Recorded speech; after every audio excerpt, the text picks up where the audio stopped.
Death is nothing at all is a popular reading at funerals. It evokes strong feelings. For some, it is deeply reassuring. Other people find it saccharine. Death is nothing at all. I have only slipped away into the next room. Whatever we were to each other, that we still are. Call me by my old familiar name. I am waiting for an interval somewhere very near, just around the corner. All is well. The words weren't a poem originally. They were part of a sermon that Henry Scott Holland delivered at St. Paul's Cathedral in May 1910, following the death of King Edward VII. The sermon, titled Death, the King of Terrors, was about how we respond to death, with fear, yes, but also with belief in continuity.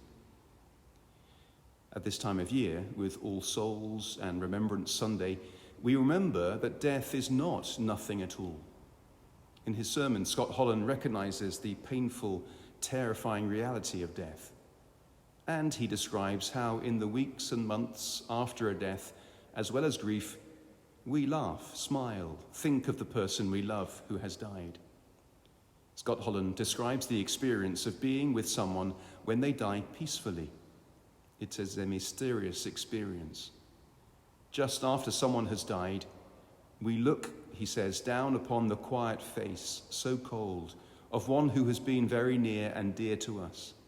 There it lies in possession of its own secret. It knows it all, so we seem to feel.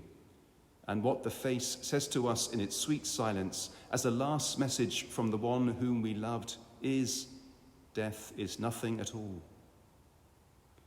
This peak experience fades as the reality of death sinks in and we grieve and miss the person deeply.